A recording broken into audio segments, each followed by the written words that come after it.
What's going on, guys? It's Greg Musios Dies, and today we have the long-awaited STX Aero helmet review.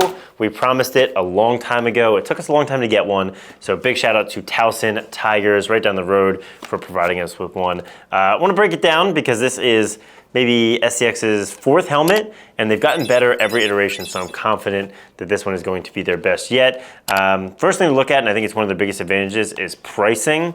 So I looked at the base stock STX Aero is only $279. Now that's not a little bit of money, but relative to the others, so you have the Cascade XRS Pro, and if you want to get the magnetic clips, it's gonna run you $369. So this helmet, without all this fancy stuff shown, is nearly $100 more than the STX Aero. So players on a budget, the Aero is absolutely gonna be the choice. The Burn X is now $309, which is 20 or 30 bucks more than the Aero, so it is the cheapest helmet on the market. It definitely has that going for it. And if you were to customize the XRS Pro with all the bells and whistles, the chrome face mask, the chrome shell, that's gonna run you $449, which nearly 500 bucks for a helmet is definitely scraping the price ceiling. Then you're looking at this helmet, which is half that price. So I do think that's an advantage for the STX Aero, is pricing. Players on a budget, programs on a budget, are really gonna start to look at the STX Aero. Another item is that the custom version is still $279 as far as I could tell, which is nice. You're not having to pay up for custom. I will say there were not a lot of options on the customizer. Way fewer colors, only 3 colors of face mask, no chrome shell, no matte shell, no satin shell. I think they do have those capabilities. They might roll them out in the future.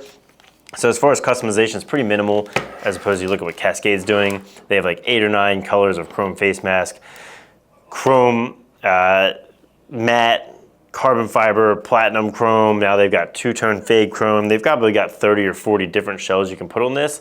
So custom-wise, there's no comparison, but price-wise, you definitely want to be in the STX Aero if you're budget conscious. So a couple other features they talked about. They did use the term featherweight in the description. Now I haven't traditionally associated STX helmets with lightweight. They've usually been pretty heavy, using a lot of football technology. So I put them on the scale and I automatically assumed that this would be heavier. It is not. They weigh identical, 2.55 pounds, both on our scale. So it is the same weight as the XRS Pro, which I was happy to see. I think they probably looked at that and said we have to be identical or lower, and they landed on the same weight, which is a big deal. That weight, when it's at the top of your head, on your neck, does make a big difference. You can really feel it.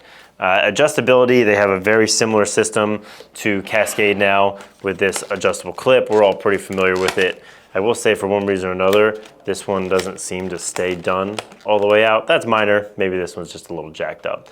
Protection-wise, they use D3O right in the forehead, which is a material that's been used a lot in lacrosse. It's right in this pad here. That I think hardens on impact right on your forehead. And then they've got, you know, aeroflow, tons of vents for ventilation. They do have these that look like they're supposed to be vents, but they're just filled with foam. I don't know what that's all about. But these back 3 are really big and they're totally open, and same thing with this gigantic ear hole. So there's definitely adequate ventilation. I am continuing to see a trend here where like that one's filled too, and so is that one. So there's not as many vents as it looks like, but the ones that are here are pretty big. So I don't think airflow is gonna be an issue. The other technology they talked about was, they call it CNVS, which I assume stands for canvas. I don't know that that needed an acronym, but I think they're talking about leaving this area large and flat for big decals. That's been a complaint of teams. So you can see Towson, it can get a big tiger on that large flat area, whereas Cascade has continued to cut that area up with new lines, and you get a very small logo area. That is not a performance issue, but it's something they listed in the tech specs, and certainly is for a custom team gonna be an issue. So I think that's all I found for tech. So weight the same. I think we'll try it on. I've never worn an STX helmet in the game. This is an adult. I do have a small head, but it does seem like it fits the best out of any other helmets from STX. The visibility is good. It's a little firm on the interior, but it sits nice on your head. The only thing I note, it looks wide to me. Maybe you can line that up, Winston, but like if you look at this, this is a very streamlined, narrow sort of profile, where this is a little more bulbous in this area, which I think leads to people just liking the way that it looks, still a little less than the XRS Pro. So in conclusion, This is definitely, like I said at the jump, their best helmet yet. The weight makes a huge difference. It's much more comfortable. I think it's their best looking yet. I still do think it's not quite as good looking, in my opinion. Of course, that's subjective from the Cascade, but price, you can make no argument there. This thing is objectively a great deal. So that's the review. Let me know if you have any questions in the comments, and I'll try and keep my ear to the ground, see if any new helmets are releasing, but I feel like we have the 3 flagships for the next year, 18 months or so. So like if you liked it, subscribe if you haven't, and have a great day. New challenge, do a helmet video without saying bulbous. Did I say bulbous?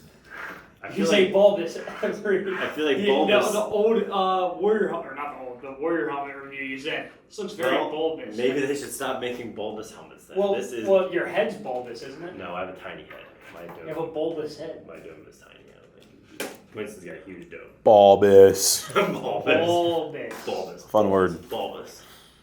This is enough tilt. Dude's got the Mikey Weishauer helmet.